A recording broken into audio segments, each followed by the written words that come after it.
Ladies and gentlemen, welcome back to the CSTV. I'm your host Kathleen Igal Madam CS, and this is the Striker. Stay tuned and have it true and real. In the Striker today, actually, we're going to look at Kenya's top 2 stories. Story number 1, Murkomen is being rejected, is being pulled, is being heckled by fellow Kalenjins actually, and we are going to find out why. What has happened to the darling of the people in the Rift Valley? Why is he being heckled? What happened, and what does that mean actually as far as political career and the UDA is concerned?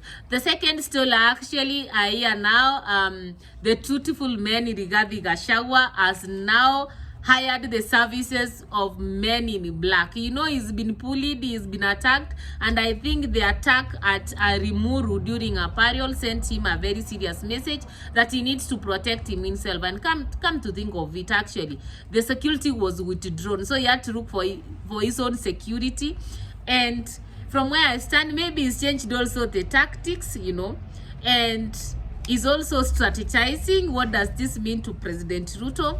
And now that Rigathi Gachagua has entered literally a campaigning mode, is he likely to sustain it up to 2027? So for this and more discussions, before we dive into them, if you are new to this channel, welcome home, karibu nyumbani.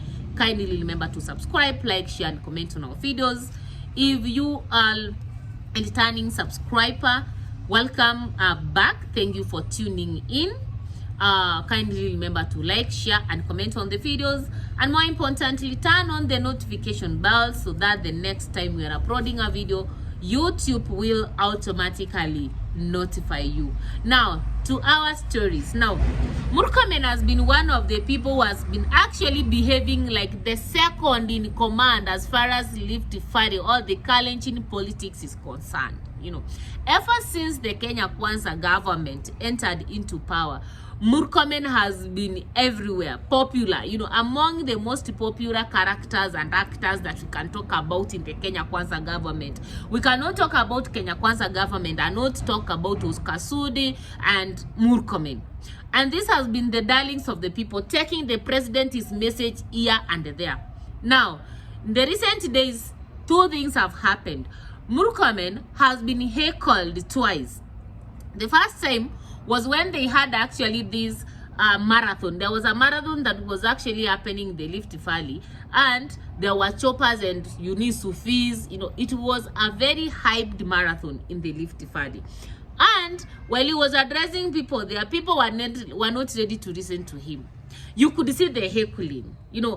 I don't know what actually he said wrong, because from where I stand, I didn't hear him say anything wrong. He did not even deliver anybody's message. He was only saying congratulations, and the people were heckling, And then the second time he attended the Kalenjin festival.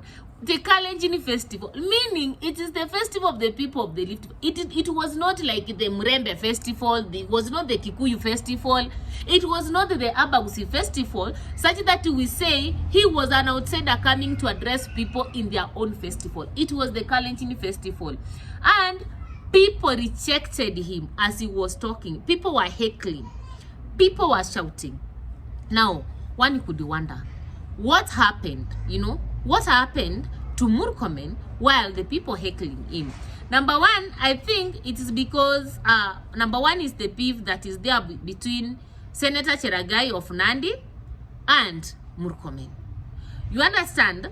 The moment you start touching, among the Kalenjins, they have their own sub-tribes also, their own sub-ethnic groups, and the beef between Murkomen and Senator Cheragai could be one of the reasons actually Murkomen is receiving backlash among the Kalenjins.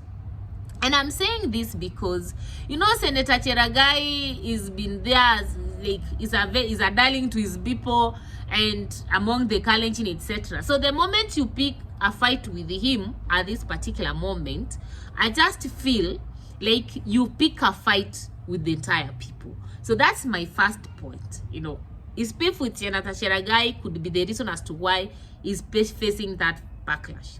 Number 2, is flossy and broad lifestyle. It's expensive lifestyle, and the way he flosses it outside there. You know, when he goes to like the Opina show and tells Kenyans that this his weakness to wear such expensive watches. And you know, people have this mentality already that that Murkomen is among the people who are actually looting in the government. You know, like people feel like the government is looting. There's a lot of corruption. There's a lot of oppression of the common citizen. And then you go to the internet and start flossing actually on how expensive the watch you're wearing is. You know, you start flossing on how expensive your belt is, and the people you are flossing to are being deducted their money in terms of shift, in terms of housing levy, in terms of I don't know what. The cost of living is going high. The cost of unga that they were promised is coming down has also suddenly started going high. And literally, even the people who have produced the president now are feeling the heat. You know, it sometimes in the African society they say that where the elephant lies, the grass grows taller. So people normally think that actually, if you produce the president, you are not likely to feel the hardship. You know, you are going to benefit a lot. But now here, these are the people who have produced the president, but even the Kalenjins are the people crying on how they have been scammed money in the name of Finland scholarships. And their leaders are doing nothing actually to bring the people who scammed them into books. And then you are outside there flossing the way you are wearing a belt of 600,000. I think that's reason number 2 as well. The people in Rift Valley are like, we are not going to give you any more platform. You are not going to address us. Go and address your fellow rich people. And number 3, there was a statement by this Kimani Kingujili when he was talking about how the 10% culture in the transport sector, and he was saying that it's the likes of the CS Oscar Sudi, the CS Transport, who are actually frustrating the foreigners who are coming into the country to invest, in terms of, you know, you have to give some 10%. So there's rumors going around, whether that rumors is true or not. You know, in Kenya, rumors can be rumors, and sometimes the truth can start as rumors and then it eventually comes to the limelight. So I don't know whether actually that is true, but there's rumors going around actually about that 10% thing. And from where actually I stand, I feel like the people have started rejecting Murkomen because they are associating him with negativity, with corruption, with bribe, you know. And another thing, the final one, is his fanatic reasoning. He's become a fanatic follower of President Ruto to an extent that he cannot even tell the president when he is going wrong. The other day, it is CS Murkomen who was telling Kenyans that President Ruto has overdone. You know, he has performed better than President Kibaki. You understand? You know, for the people who saw what President Kibaki did to this country, within 100 days of being in office, there was free primary education.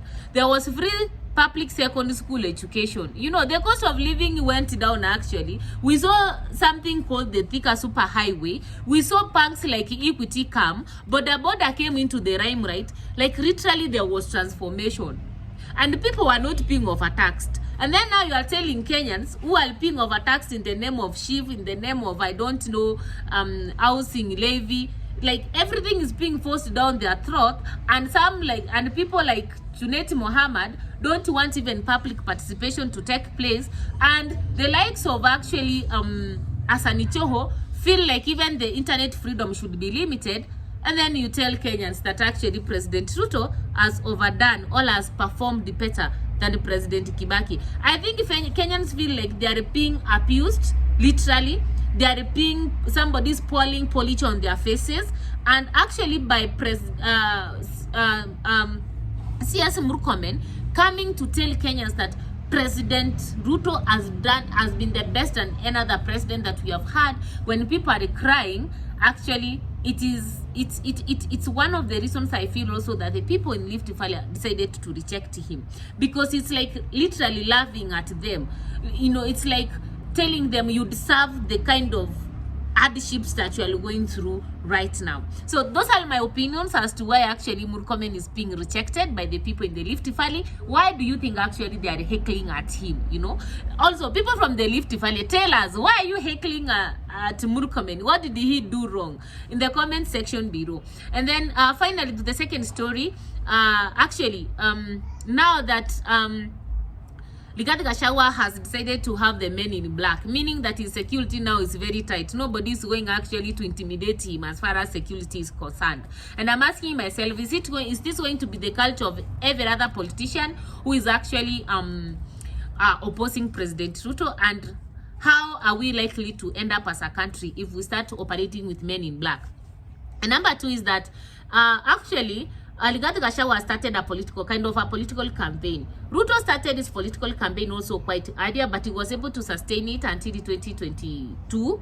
But the question is that the difference is that then Ruto had a platform as the deputy president, but right now Rigathi Gachagua is an unimpeached deputy president. So is he likely actually to sustain this particular campaign? What is your opinion? Do you think that Rigathi Gachagua can sustain the campaign that he has started up to 2022? Let us assume that the judiciary is going to liberate him and is going to run for maybe the president, or is going to run for a political office. Do you think that he's likely to sustain this campaign? And then number three, what do you think is likely to happen now that Rigathi Gachagua has changed the tactics? You know, nowadays he addresses people using phone calls, and the people seem to be accepting and flowing with this his new tactic, you understand? So my question is, do you think actually the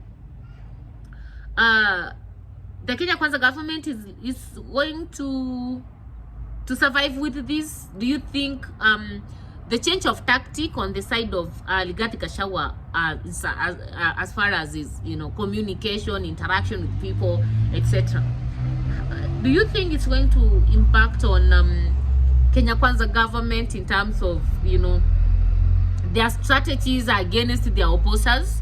You know, on the comment section below. This is a video I want to do in elaborately in my next episode. So drop your comments on the comment section below, and see you next time. Thank you so much. Remember to subscribe, like, and share. Comment on this particular video.